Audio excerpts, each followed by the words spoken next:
बिस्मिल्लाहिर्रहमानिर्रहीम अल्हम्दुलिल्लाहि रब्बिल आलमीन वस्सलातु वस्सलामु अला रसूलिहिल अमीन। शादी ब्याह के मुताल्लिक़ रस्में और कस्में हमारी लाइव स्ट्रीम के पेंडिंग सवालात हैं। काफ़ी अच्छे सवालात हैं। सवाल है जी, निकाह पढ़ाते वक्त क्या चीज़ें पूछना फ़र्ज़ हैं। देखें जी, वो स्ट्रीम ज़रूर देखिएगा, उसमें जो चीज़ें हैं ना, अगर आपने उन पे अमल कर लिया तो ये शादी ब्याह की ये सब चीज़ें बहुत आसान हैं। These are all very easy matters. तो ये बहुत आसान सवाल हैं, इसमें आपको कुछ करना नहीं होता। असल वो मामलात हैं, अगर आपने उनकी टेक केयर कर ली, ये हमारा मुआशरे में इस्टेब्लिश्ड हैं ये चीज़ें। निकाह पढ़ाते वक्त क्या चीज़ें पूछना फ़र्ज़ हैं। निकाह की कोई दुआ है, 6 कलमे पढ़ाए जाते हैं, क्या ज़रूरी है, 3 बार इजाब कबूल भी लाजमी है। ये 3-4 सवाल हैं असल में। देखें जी, निकाह के वक्त एक ही काम पूछना ज़रूरी है निकाह पढ़ाने वाले के ऊपर, वो है वली से पूछो कि आपने इजाज़त तलब कर ली है, इजाज़त है, permission, go ahead, that's it.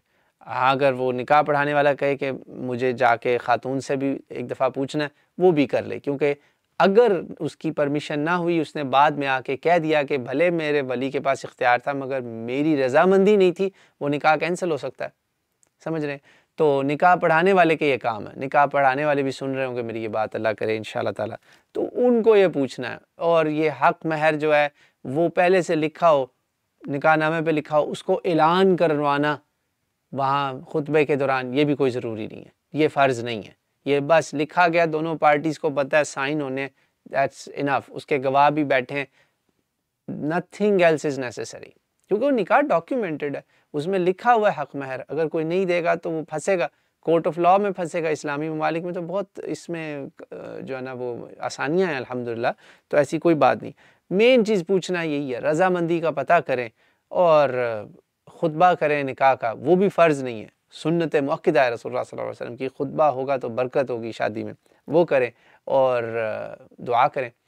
अब ये 6 कलमों का इसमें सवाल जो है, नहीं जी, ये ना तो निकाह की कोई फ़िक्स दुआ है, फ़िक्स कोई दुआ नहीं है। सुन्नत दुआ है एक, वो मैं बताता हूँ।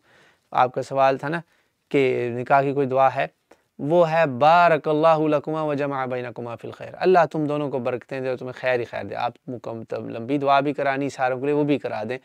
इशारा मिल गया, अल्लाह अलैहिस्सलातु वस्सलाम ने हमारे लिए नमूना कायम कर दिया, that is good, that's enough. और कोई लंबी दुआएं करना ज़रूरी नहीं है, करा दें, बहुत अच्छी बात है, मुस्तहब है। समझ रहे हैं? आगे 6 कलमे, ये 6 कलमे ख़ास इंडिया पाकिस्तान का पैकेज है। ये वो पैकेज है जिस दिन दुल्हन नहीं, दुल्हा, उसका ईमान ख़तरे में होता है, कि उसको ख़तरा होता है कि मुझे ना आए तो मैं तो गया। देखें जी, जिस मुसलमान को ये पता है ना कि वो उस अल्लाह को एक मानता है, उस ज़ात को, इस चीज़ की वो गवाही देता है और मोहम्मद रसूलुल्लाह सल्लल्लाहु अलैहि वसल्लम को अल्लाह का आखिरी रसूल मानता है, बस ये काफ़ी है। और हाँ, जो निकाह पढ़ाने आया है उसको हक हासिल है कि अगर उसको शक हो जाए कि ये पता नहीं मुसलमान भी है कि नहीं, इसके बारे में तो मुझे खबर मिली कि ये दहरिया है, तो वो 6 नहीं, वो कम अज़ कम उसे कहे भाई कलमा सुना, तू मुसलमान है, गवाही दे, अभी अपने कलमे का ऐलान कर। दोस्त ही फ़र्ज़ करें कोई आके बता देता है कि सर ये बंदा दहरिया है, ये तो धोखा दे रहा है मुसलमान बनने का, तो उस पे फ़र्ज़ हो जाता है उस वक्त कि उसे कहे अपने कलमे का ऐलान कर, झूठ तो नहीं बोल रहा तू। वली को बताए कि ये मुझे खबर मिली है, तहकीक कर लें, निकाह को पोस्टपोन करना है कर लें। ये वक्ती बेइज्जती से ना डरें, उस बेइज्जती से डरें जो आपकी बेटी के साथ हो सकती है, खुदा न खास्ता उसकी इज़्ज़त का ख़तरा है, तो वो वहाँ पे फिर कलमा ज़रूरी हो जाएगा। तो ऐसा भी नहीं कि कलमा कोई कंसर्न ही नहीं है, बिल्कुल कंसर्न है, मगर 6 नहीं, 6 कोई इस्लाम का हिस्सा नहीं है।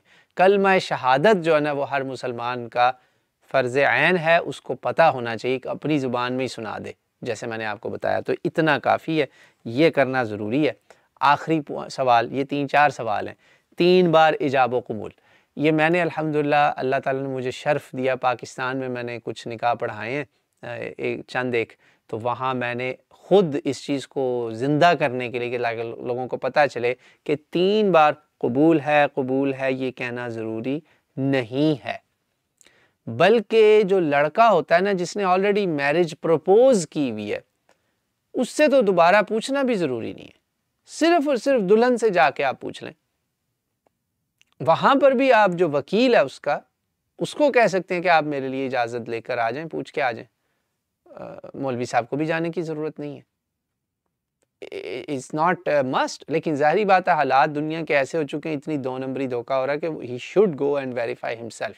उसको हक हासिल है, वो घूंघट गिरा के जो है वो जवाब दे सकती है, कोई ऐसी दिक्कत नहीं है इसमें। तो एक ही बंदी से पूछना बस ज़रूरी है, वली से पूछ लें या बेटी से डायरेक्ट पूछ लें, that is the only one कबूल है, इनफ। चले लड़के से भी पूछ लें, वंस इज़ इनफ। ये 3 बार का कोई वो नहीं है, सुन्नत नहीं है।